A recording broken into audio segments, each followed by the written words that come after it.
Hello, I'm Harvey from PM Property Lawyers. I'm here today with Ian Crislow from Mortgage Line Services and also with Herschel Santonier from Glenstone Tax Consultancy, who's also a landlord. We're here today to talk about buy-to-let and all aspects surrounding it regarding finance and tax.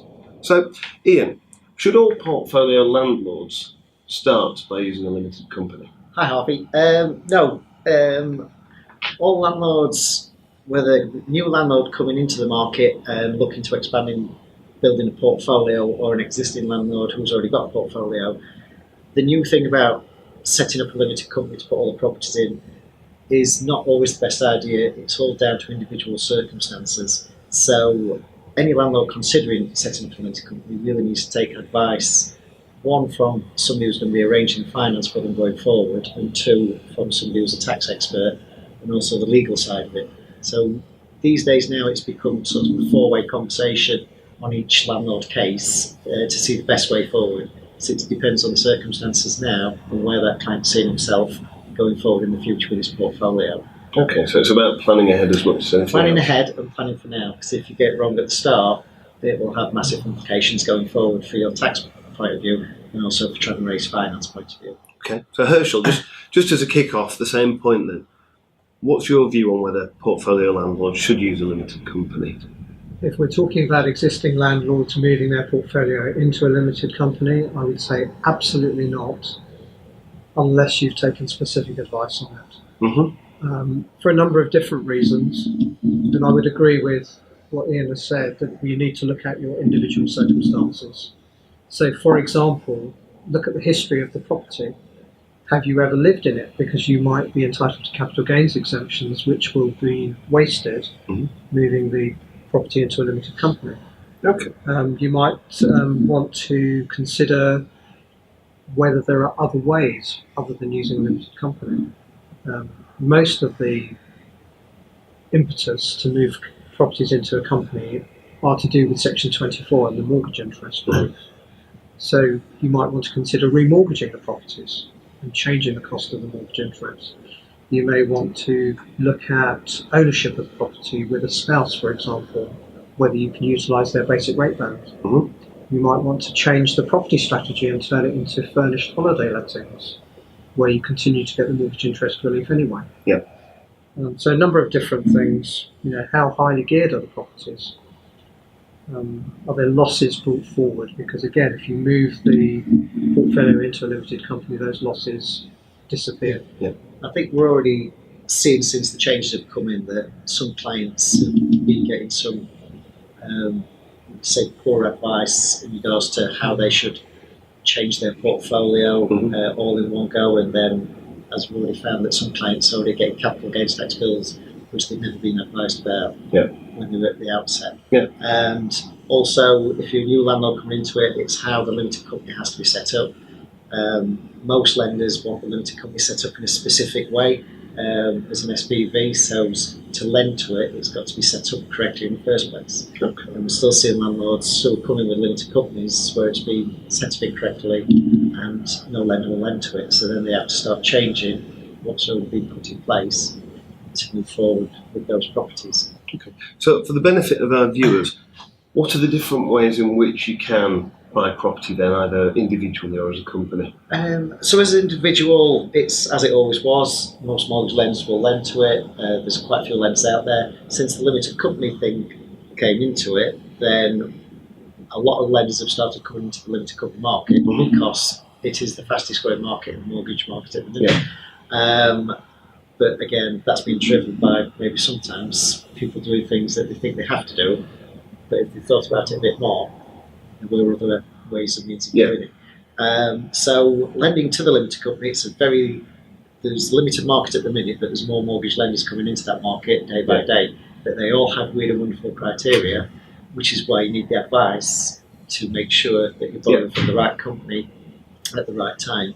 To the point where some companies, if they lend to the limited company, then they will not let another lender also lend to that limited company. Okay. So you're sort of tied to that one lender for the rest of the time of that limited company, which can be very restrictive. And if you don't know these things at the outset, what we do on day one and you think is the best way can affect you going forward with the portfolio. So it's very important to get that right at the outset, then, isn't it? With all these points, it's knowing where you're going with that portfolio and what not what your plans are today and what you think you're saving today, but it's ongoing for the next 5, 10, 15, 20 years. Okay. Because what you do now could affect you in a big way later on if it's done wrong at the start. Yeah, true. So Herschel, lots of people have been banding around the phrase SPV as against general trading companies. Would you mind just explaining what the difference between those two is? Well, an SPV is a special purpose vehicle, and it's essentially there to fulfill a specific purpose.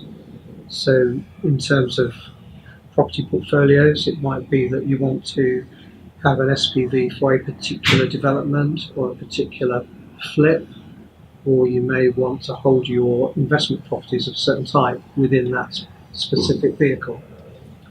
So it's really just a question of making sure that it's the right vehicle for the purpose that you intend. Just to pick up on the point that Ian made earlier about taking the wrong advice, I did have someone who was a client who took advice from somebody else and transferred their property into a limited company. They then came back to me and said, can you sort out my tax return? And we're not very happy when I explained to them that what they had done had just crystallised a tax liability of £300,000. No, I can understand there wouldn't be. So it's really very important to take the right advice before you do something. I think this is the main point to come out of this video, that don't do anything until you've taken advice, not just from an accountant or tax advisor, but also from legal representation and also from a mortgage broker and where you're going to be going in the future.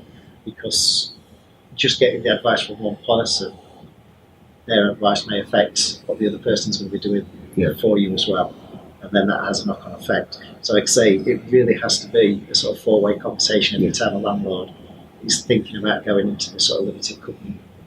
Great. Just on the added complications then of raising finance as a limited company, what are you finding, because you said the lenders have weird and wonderful sort of conditions and so on. What kind of things are you coming across regularly at the moment? The main thing at the minute is, like I say, because it's a new market and lenders are coming into the new market, they themselves are quite wary about what we're doing because they're not fully into it. So they've got different rules and regulations. And like I say, even with the SIT codes, each different lender will want a different SIT code to lend to it. So some want one code, another lender doesn't want that code, they want another code. Some lenders want all four codes that relate to sort of managing and letting a property.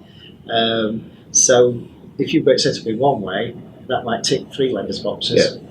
It might put a cross against 10 other lenders' boxes. And the other thing we're regularly seeing is people who are already trading as a limited company, so Fred's Windows, and then he started putting properties into Fred's Windows. And his Herschel, that's probably not the best thing to do going forward. There's a whole raft of things that the revenue look at when they're considering a company and how it should be taxed. One of those things, very importantly, is a SIT code. Also, the description of what the company does in the accounts themselves. The revenue will refer to those and say, well, this is the purpose of the company. And the other issue is whether it's a trading or investment company, which I think we're going to be talking about later, which has massive tax implications going forward. And certainly in terms of your lifetime planning is fundamental. So I think that's the introduction to our talk ended for now. If you want to watch any more, particularly about tax and a more detailed perspective, click on part 2.